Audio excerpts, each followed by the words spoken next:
Hey folks, my guest today is Ilia. He is building something called BitScout. He calls it Zapier with brains. He was born in Minsk, immigrated to Barcelona, pursuing a career in global multinational. Last 7 years, he led the innovations unit and built super successful things, got multiple innovation awards, and then finally left to build his own thing, which we love. A month before COVID, this is when this all happened. He's a husband, a father, loves basketball and video games, a fan of Steve Blank, Ben Horowitz, and Peter Thiel. Would work for Elon Musk just for food and the bed. Ilya, are you ready to take us to the top? Yes, thanks a lot, Nathan. Yes, I'm here. Food, a bed, and a flamethrower, right? Yeah. All right. What is BitScout? I mean, how can Zapier get improved? It's a huge company, $4 billion valuation. How do you beat them? Well, that's very simple. We beat them with intelligence. Zapier only moves stuff around, but we can understand what is inside and make a better decision. Mm-hmm. What does that mean? Can you tell me a customer who's using you and how they're using you? Yeah, so simply only humans and artificial intelligence can understand what's in the content. So they can look at the picture and see like that's 5 chairs or 3 cars, or that's a scratch or that's a break. Zapier cannot do that because it just understands that this is a picture. And what we do is we allow our users to integrate ready-made intelligence into their projects where they need a little bit more understanding of what's going on to make better decisions and be more productive. I see. Interesting. What are average customers paying you per month to use the platform? So we have pay-per-use model. So customers pay for a kind of transaction, but we package this into monthly plans, so it's easier to predict what your costs will be. Right now, we are approximately at ACV 1,000 per year.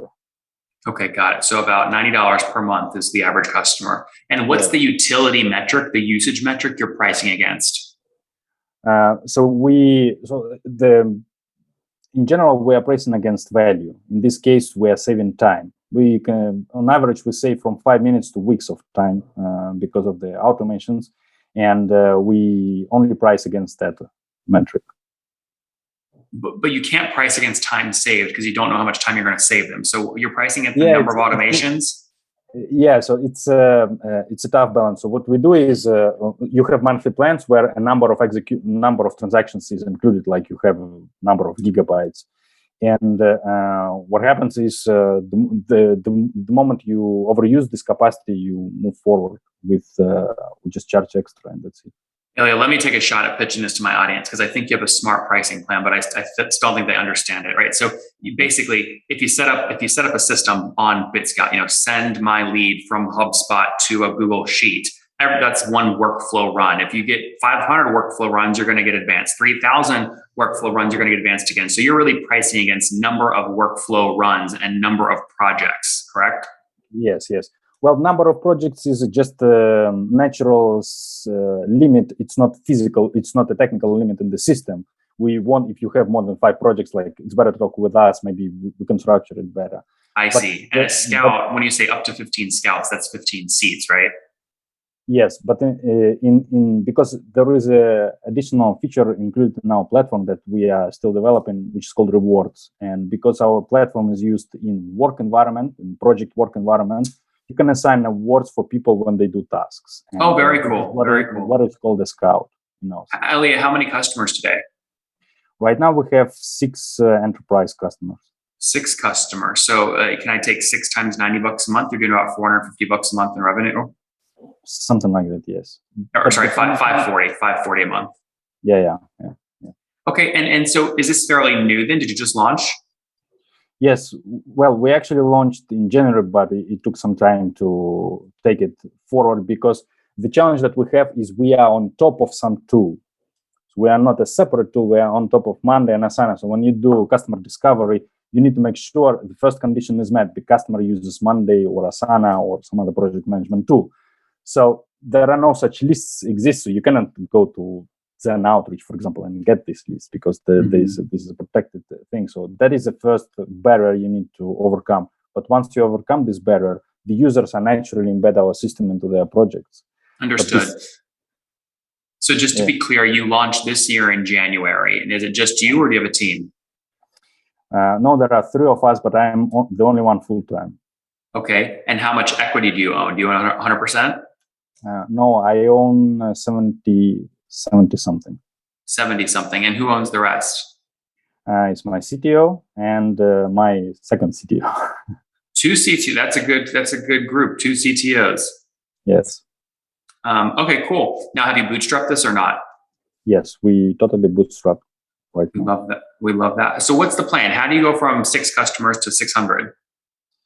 Well, that is what we're doing right now. Right now, our thinking is that we closed 3 customers ourselves, and then, I closed them, and then 3 customers came as an inbound leads. So we understood with using ACV of between 500 to 2000K, we need inbound customers. That's the outbound not going to work. And we are rebuilding our strategy and our site and features of the product. So we onboard more from inbound from our website. And we are actually replicating the Zapier strategy by creating lots of landing pages. Like, for instance, if you want to compare 2 documents between each other, click on that button, AI model is in your account.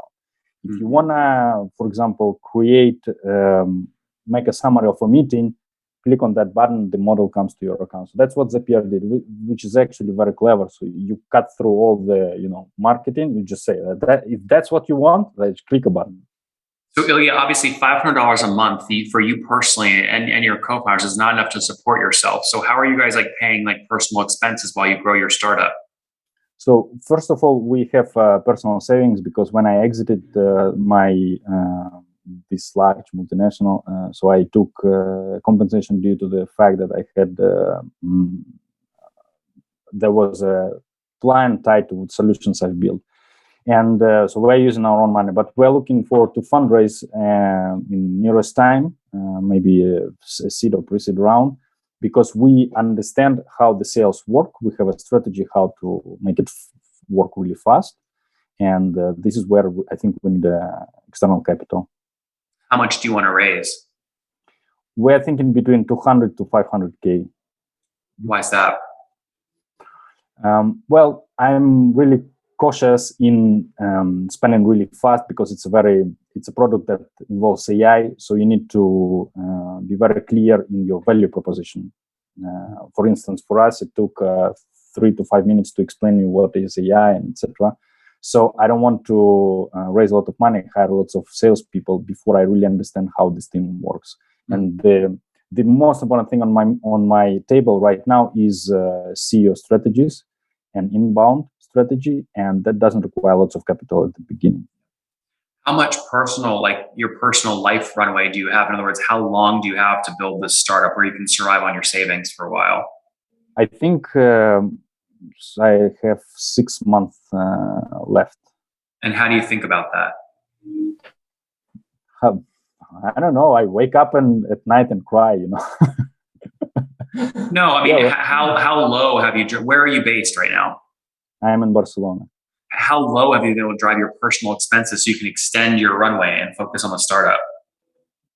I don't think that. We can extend easily for a couple of more months by just moving to a different city in Spain or smaller city. But I don't think that that's a very good strategy, because this is like a limit that I have, and every plan that I have is built from that limit. So there is a date, and that's the deadline. What's the deadline?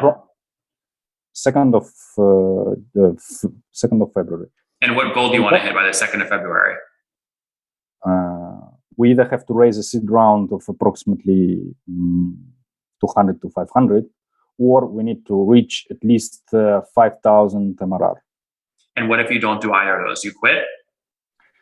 I think I will hibernate. So I will regroup myself, go take consultancy job, because I have lots of experience in telco and telecommunications, and there are lots of consultancy projects.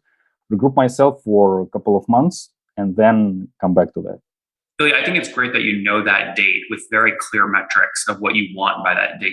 It's very easy to start something. What no one ever talks about is how to stop something. So you get a lot of very smart people stuck in side projects that are never going to be bigger than 10 grand a month, when they could be spending that time going after a much bigger challenge. So I'm eager to see what you do between now and February. Yeah, me too.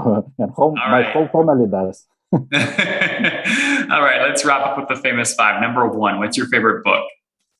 My favorite business book is Competing Against Luck. by Clayton Christensen. Non-business book is Ben Horowitz, The Hard Thing About Hard Things. Number 2, is there a CEO you're following or studying? Yes, Ali Ghozi from Databricks. Number 3, what's your favorite online tool for building your business? Notion. And number 4, and Monday. How many hours of sleep do you get every night? I get straight 8 hours sleep without question. Nothing can stop that. And what's your situation? Married, single, kids? I am married. I have a kid, 4 years old. Oh, very cool. And Ilia, how old are you? I'm 38. 38. Last question. What's something you wish you knew when you were 20? You don't have to rush. Guys, BitScout, it's Zapier on steroids, launched this year. Already have 6 enterprise accounts, paying on average $100 per month. So we'll call it maybe SMB mid-market, but he's doing about $500 a month in revenue, aiming by February to get up to either $5,000 a month in revenue or go raise a $250,000 to $500,000 seed round. We'll see what happens. He's being scrappy right now. He's got 6 months of personal life runway left. He's got, him and 2 co-founders. He owns 70%, Bootstrapped so far. We will see what happens. Ilia, thanks for taking us to the top. Thanks, Nathan. One more thing before you go. We have a brand new show every Thursday at 1 p.m. Central. It's called Shark Tank for SaaS. We call it Deal or Bust. One founder comes on, 3 hungry buyers. They try and do a deal live, and the founder shares back-end dashboards, their expenses, their revenue, ARPU, CAC, LTV, you name it, they share it. And the buyers try and make a deal live. It is fun to watch every Thursday, 1 p.m. Central. Additionally, remember, these recorded founder interviews go live. We release them here on YouTube every day at 2 p.m. Central. To make sure you don't miss any of that, make sure you click the subscribe button below here on YouTube, the big red button, and then click the little bell notification to make sure you get notifications when we do go live. I wouldn't want you to miss breaking news in the SaaS world, whether it's an acquisition, a big fundraise, a big sale, a big profitability statement, or something else. I don't want you to miss it. Additionally, if you want to take this conversation deeper and further, we have by far the largest private Slack community for B2B SaaS